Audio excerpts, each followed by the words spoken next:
यही सब पूछा, ओए इसमें दाल मिर्ची कितनी पड़ेगी? जमोड़ा भी मतलब अफसर था, उसने कहा 200 ग्राम। खाना पक रहा है 1.25 किलो का कीमा, उसमें 200 ग्राम लाल मिर्ची कहाँ से जाएगी? हाँ बताइए। तो मैंने पूछा कि सर 200 नहीं है, 150 होगी। तो कैमरे की देखा है ना, मैंने कहा आप जानते तो होंगे कभी, उन्हीं के संग बड़ा हिस्सा इंटरनेशनल में हुआ, टेलीविजन चल रहा है, यहाँ कोई भारत की भाषा समझता नहीं, उसको नहीं बैठे थे लोग, माइक खुला था, तो कहते एक कबाब में क्या करना है, तो गरम मसाला डाल उसको।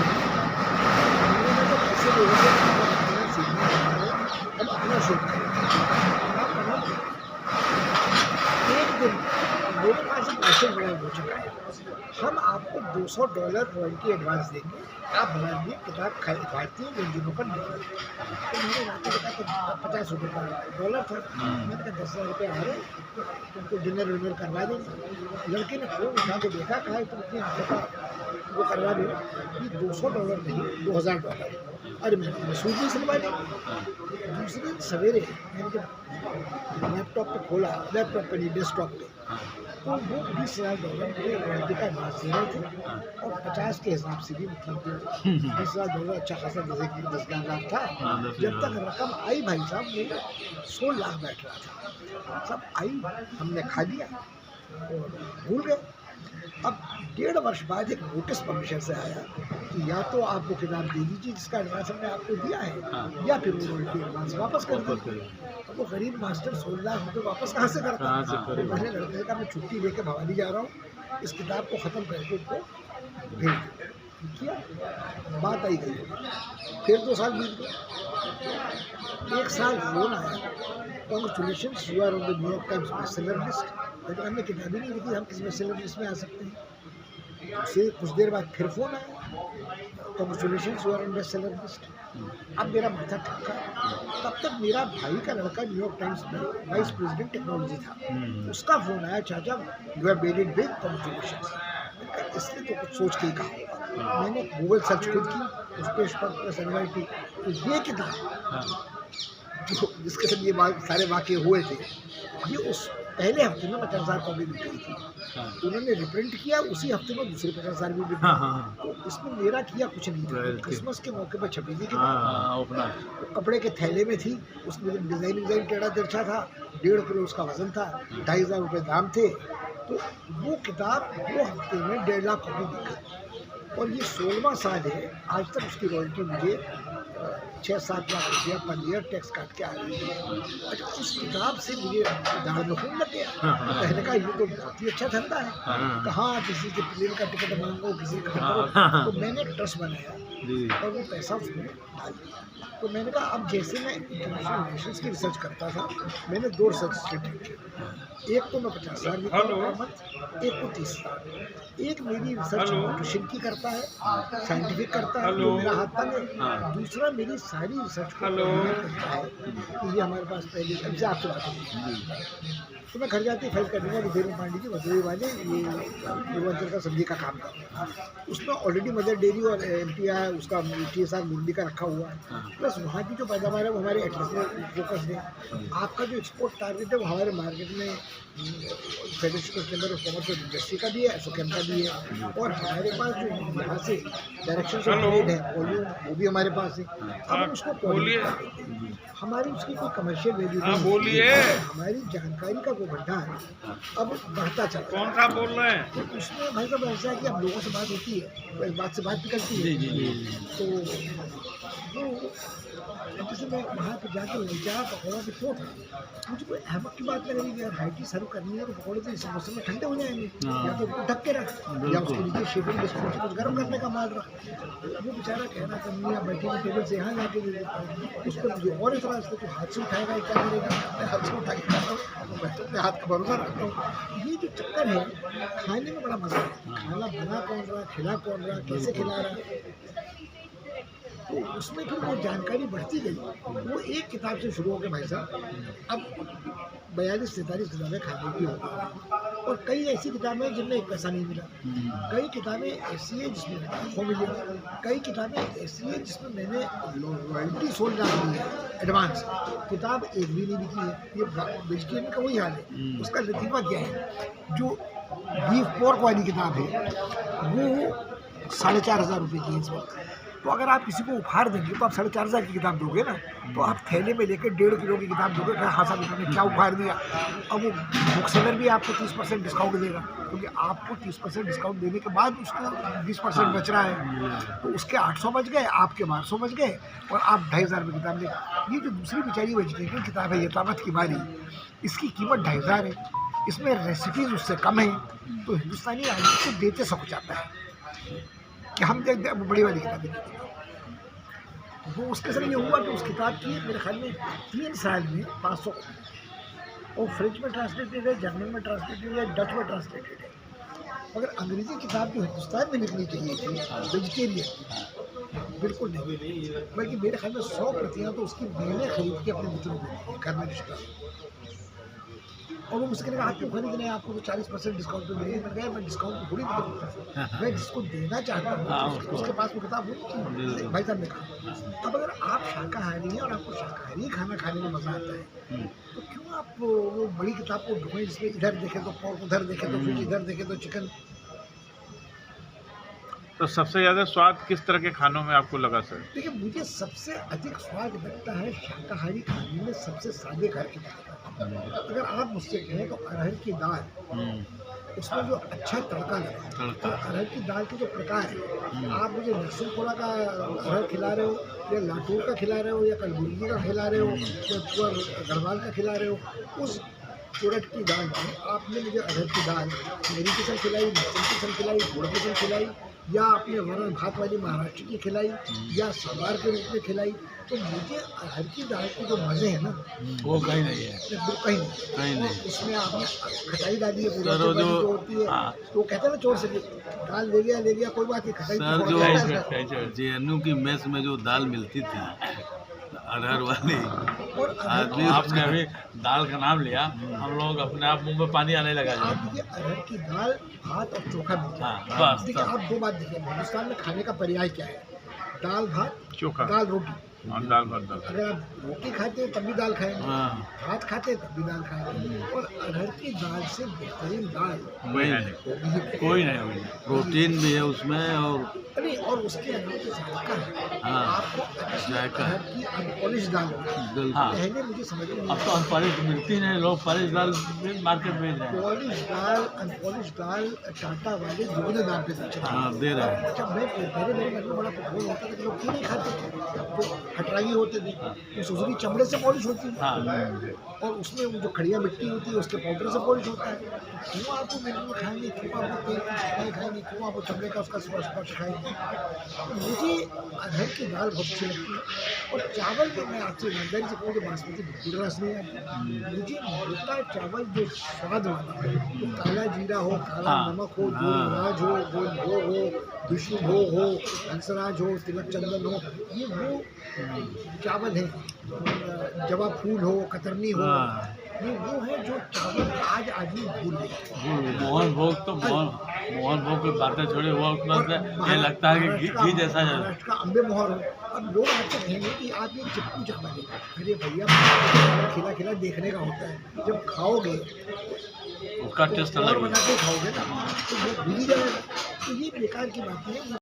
काली मिर्च, तो वो काली मिर्च चावल मैंने पहले तो यहाँ एक पूना से मराठे अपने साथ इंद्रायणी चावल, वो चावल नागपुर से इंदौर के रास्ते ग्वालियर पहुँचा, अगर वहाँ भिजवा लोग थे तो वहीं से उस चावल वहीं से काली मूंछ हो गया। इस चावल के संग जब क्रॉस किया, इस चावल का जो हमारी तलहटी का जन्मदिन का बासमती है, तब वो काली मिर्च बड़ा मज़ा आया। और नॉनवेज में सर? भैया अब ऐसा है कि अगर आप पूछ ही रहे हो तो हमको खाने में खस्सी और बकरे का गोश्त, और वो भी दस्ती को गर्दन हो, और सीधे सीधे आदमी रोगन जोश बनाया हो, या जो देसी तरीके का है उसको चंपारण गोश्त कह लो, अंडा गोश्त कह लो, लाल मांस कह लो, में डाल के सलीके का चोखा बनाने नहीं आता। और अगर मेरा चोखा है उसमें आलू कितना है, पूरी कितनी है, बैंगन कितना है, चोखे में मेथी का मसाला हमको आप एक क्या हो आलू और बैगन जो होता है वो आप कंडे के ऊपर है, तब तो बात है तुम्हारे। अब वो दिक्कत है, ये जिस आदमी ने बचपन में नहीं खाया है हाँ। उसको ये बात समझ में नहीं आती। नहीं है। और वो ये विज्ञान झाड़ते हैं, ये ब्राउन हैश ऐसे बनता है, ये फ्रेंच ब्राउनी ऐसे बनता है, आलू को बीट ऐसे कर रहे हैं। हम लोग तो सर ये है ना सर अपने भटिया टोलकानी और इनको डुबके को कहाँ रैंक करते हैं सर आप? उनको बहुत नीचे रैंक करते हैं। नीचे करते हैं हाँ, उसका कारण मैं आपको बता दूँ कि हर आदमी ने पहाड़ी खाने की ऐसी जैसी करती है। पहाड़ी जो थाली होती है, चटनी पहाड़ में खाते हैं। अब भांग की चटनी आजकल खूब चलती है। भांग के बीज की हाँ बीट की चटनी होती है, हम तो मीठा खाते हैं। उन्होंने भांग के पत्ते की चटनी बनाई। हाँ हाँ, यहाँ ऐसे खिलाते हैं। हाँ। और सर वो आजकल डॉक्टर रोटी चावल और सब मना कर रहे हैं, ना खाओ, ना चावल खाओ, ना रोटी खाओ, नहीं, देखिए, भांग के गेहूं बीट की तो रोटी। हमारे ट्रेडिशनल मसालों में से है। हमारे घर में डॉक्टरों का परिवार था, सब लोग का मानना ये था कि खाएंगे आप कुछ भी बनेगा ग्लूकोज ही बनेगा। गोश्त भी खाएंगे कोई, चना खाएंगे कोई, आप जो खाते हैं खाइए, उसे पचाइए। अगर आपने मीठा खाया है, चीनी खाई है, चावल खाया है, चावल तो आप मार निकाल के ही खाते हैं। आजकल मार वाला चावल कितने लोग खाते हैं, तो क्यों उसको नहीं, आप- कुकर में तो सारे माड़ वाला ही खाते हैं, निकालते कहाँ माड़? नहीं, जो आप चावल लाते हैं मार बॉइल, जो गोल्डन सेला बासमती वगैरह उसका तो मार निकल दिया, तो नहीं पालिश में वो निकल गया। निकल गया, बॉइल निकल ही गया। मगर ये पिटक है सारी। मैदा चीनी भी मना कर रहे हैं कि मैदा मत खाओ, चीनी भी मत। चीनी खराब है, हाँ, रिफाइंड मैदा खराब है। पर मिठाई सब चीनी की है। भाई साहब मिठाई में कौन सी चीज़ होती है? आपने ये बात बताइए, आपने 2 पेड़े खाए, एक पेड़े का वजन कितना है भैया ये बात समझिए। एक पेड़ा कितने खाओगे? मुश्किल 40 ग्राम 50 ग्राम 40 ग्राम खोआ। उस 40 ग्राम में अगर अच्छा पेड़ा है तो शक्कर कितनी है? कम हो। 6 ग्राम 5 ग्राम, एक चीनी की चम्मच, चाय की चम्मच। आपने एक पेड़ा खा लिया तो कितना खा लिया? मैं इसमें बड़ा अच्छा काम किया अशोक कृष्ण अशोक ने, जो खाने के मिथक को एग्जामिन करते हैं कि चीनी ना खाओ, मैदा ना खाओ, नमक ना खाओ, रिफाइंड ना खाओ, घी ना खाओ, मक्खन ना खाओ। बेवकूफ़ी की बात नहीं है। केरल में नारियल के तेल को घी की तरह दाल में डाल के खाते हैं, कोई सोच रहा है हार्ट अटैक से नहीं मरा, गंजे जरूर हो जाते हैं। मगर मैं इसको मिथक को हमारा खाना हमेशा बैलेंस है। अगर आप पूर्वांचल में से चोखा खाते थे, चावल खाते थे, अरहर की दाल खाते तो सुखी रहते हैं। नहीं, पहाड़ के खानों में खटाई बहुत यूज होती है सर, खट्टा खट्टा लगता है सब। खटाई की होती है कि और कोई स्वाद नहीं था। अच्छा। गुर्बत का खाना था। हाँ आप मोटा अनाज खाते थे, हाँ, मड़ुआ खाते थे, मड़ुआ। मैगी खाते थे, हाँ। सब्जी होती नहीं थी, सीजनल सब्जी होती है, बंडा अरबी खाते थे, हाँ। सुखाए हुए मूली के पत्ते खाते थे। अब कुछ तो जायका चाहेंगे ना, तो नमक डालेंगे, खटाई डालेंगे। गुर्बत के नाते स्वाद नहीं था। यही हाल राजस्थान में है। तो राजस्थान में मिर्च का खाना क्यों तेज है? हाँ हवा मिर्च खाना और चाहिए। वहाँ या तो बेसन है, जैन लोग बेसन हाँ, खाएंगे, हाँ। और जो दूसरा आदमी है वो राजसी, वो लाल मांस वास खाएगा। हाँ, वो मगर तो वहाँ भी खाने में जायका नहीं है ना, हाँ, तो ये आपको झक मार के खाना पड़ेगा। जायका घी से ही आता है। नहीं, जायका या तो घी से आता है, उसका मसाला। केमिकल रीजन है। अच्छा। उसमें जो सोल्युबल ऑयल्स होते हैं, वोलेटाइल ऑयल्स, वो रिलीज होते हैं। जैसे अल्कोहल में कुछ घुलते हैं, तेल में कुछ घुलते हैं, घी में कुछ घुलते हैं। मगर जो आप प्रश्न पूछ रहे हैं उसका असली मज़ा ये है कि आप अपने खाने को स्वादिष्ट कैसे बनाएं, या मिठास से, या खटास से, या मिर्च के तीखेपन से। कसेला तो नहीं खाएंगे, कसेले वाला फूट आपको अचार में मिल जाएगा। मगर आप जो खाएंगे वो तीखा, अदरक का सौंठ वाला तीखा होगा या मिर्च का तीखा होगा। और मिर्च मीठी मिर्च होगी, मथानिया या नागौरी या बड़गी या कश्मीरी या सप्तकिशोरी, ये सब अपने आप में। तो आप खाने के जायके को बढ़ाने के लिए नमक मिर्च मसाला बनाएं। और मसाला भी आपका गरीब घर में 4 खानों में जीरा नहीं होगा, हल्दी होगी, मिर्च होगी, नमक होगी, खटाई होगी, गुस्सा खत्म। आप उसी को इधर उधर करते हैं। और सर एल्कोहल का क्या है सर? सब अल्कोहल का ये है कि अल्कोहल अगर आप छत्तीसगढ़ झारखंड में जाएं तो महुआ। 4 वर्ष का बच्चा भी महुआ पीता है, हंडिया पीता है, हाँ। 80 वर्ष का बुढ़ा भी पीता है। दोनों अपने अपने हिसाब से पीते हैं, कुछ रहते हैं थोड़ा थोड़ा पी के मजे में रहते हैं। अब हमारे जहाँ परिवार में ये भ्रांतियाँ हैं कि शराब नहीं पीनी चाहिए, नशे में आदमी को भागना नहीं चाहिए।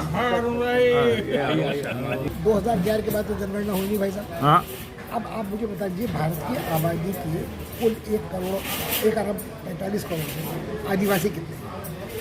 15%। 15 होंगे सर, बिल्कुल वो सर। सब दारू पी रहे हैं। हाँ, उनको तो सरकार ने फ्री कर रखा है, बनाओ पियो। अब दलित कितने हैं? दलित भी 20% होंगे। वो भी उनको कानूनी वंदना नहीं है, उनके यहाँ भी पीने पिलाने में बाप बेटी सफाई कर्मचारी सास बहू सब इकट्ठा ही पीते हैं, उनको भी शामिल कर दीजिए।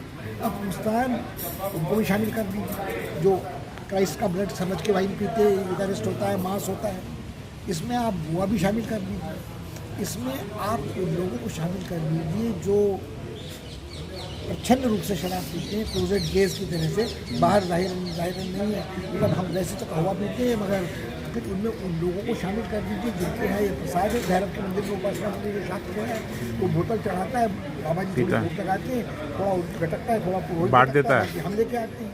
तो अब अगर आप इस तरह गणना करेंगे तो भारत सरकार के राजस्व का बहुत बड़ा हिस्सा आबकारी का है, तो उसको वर्जित रखने का एकमात्र उद्देश्य ये है कि स्टेट बूट लेगिंग बढ़े। बम्बई में माफिया कब बना? जो मोरारजी भाई जो बैन किया उन्होंने शराब तब, समुद्र पीते थे, स्वमूत्र पीते, पिस ड्रग कहलाते हाँ। हैं, उन्होंने जब बैन किया तब वहाँ करीम लाला, शुक्र बाकिया, पठान ये सब पैदा हुए। तो यही हाल गुजरात और बिहार का भी होगा। अरे गुजरात में बहुत जगह, गुजरात में तो अलाउ कर दिया वो। मैं दिल्ली से गुजरात जा रहा था तो फेस्टिवल था, नमिता गोखले में मुझसे कहा दारू का क्या करोगे? हाँ। मैंने कहा मैंने बुलाया कुछ पिला ही देंगे, उन्हें नहीं है, उनके भरोसे न रहना, हाँ। तो अपनी परमिट बनवा देंगे। तो 100 रुपया देके आप दिल्ली छोड़ने के पहले अपनी एक परमिट बनवा सकते। उस परमिट को जब आप गुजरात में दिखाते हैं तो आपको ड्यूटी फ्री शॉप की तरफ से 2 बोतल शराब की मिल परमिट। वो लेके मैं गाड़ी में बैठा तो टैक्सी ड्राइवर ने मुझसे पूछा, साहब आप ये 2 बोतल पी लेंगे? कितने दिन के लिए आए? मैंने कहा 2 दिन के लिए आए। तो आप पी लेंगे? चले तो क्या करेंगे? मैंने कहा ऐसा नहीं है, उनको अगर दिए तो उसको दे देंगे, तो बड़ी मेहरबानी आपको, हाँ आपने दिए मैं आपको दे देता हूँ। मैं कहा अरे यार हद कर रहे हो तो हमको जरूर देने लाएगा, फिर मुझे उसको अब तुम्हारी मुसलमान कर रहे हैं, उसकी बड़ी नीयत डूबी हुई थी। मैंने कहा पूरा फिर मैंने कैसे करके सोचा जिसके घर में जा रहा है उसको दूसरी बोतल दे देते हैं, इन्होंने तो अपनी रोज यहाँ रहते हुए उसका कभी रखती होगी, मैंने दूसरी वो मुझे दुआएं देता घर में। जिनके घर में गया उन्होंने मुझे चॉइस दी, आप क्या किया? मैंने कहा मैं इस इलाके में कुछ पीना नहीं चाहता हूँ, ये मतलब खतरनाक मामला है बूट लेगी। उनका नहीं, हमने आर्मी कैंटीन से लेना तो हमारे उसके वो आर्मी में है, वहाँ का आर्मी पूरा है, आर्मी का कोई बचा है, बड़ा क्या परमिट लेके जाइए जहाँ भी राइडर सैड। मुझे अभी हाल में आपको बताऊँ बड़ी अच्छी जिम है, वो पहाड़ी जिम है, तो काशीपुर के राजा साहब के परिवार को बना रहा है, आई नाम होता है कुमाऊनी, वो मेरे ख्याल 6,000 रुपये की बोतल है। सबसे बढ़िया हिंदुस्तानी विदेशी जिन वही है, जिसके सामने जापानी जिन फेल है, सारी जिन फेल है मेरे में, और जिन तो वैसे मुझे चल रहा है, मगर ये कुमाऊनी जिन यहाँ नहीं मिलती है, एक दुकान में मिलती है, मोनोपोली है, आपके हाथ से आपने ले लिया। अब सरकारी दुकानें वो एक ब्रांड पुश कर देना, अब वैसे ही जो सिंगल मॉल्ट स्कॉच है तो उसका बिना वो इंद्री मनु उसका लड़का ना जिसने जेसिका लाल का मर्डर किया था, उसके पिताजी की ब्रूरीज हैं, हाँ। उसने इंद्री बनाई हुई मैंने। इंद्री के 2 वर्ष हैं। अच्छा। सिंगल मॉल्ट सस्ती वाली और इंद्री प्रीमियम वाली। अच्छा। वाली 6,000 और सस्ती वाली 3,000 की होगी।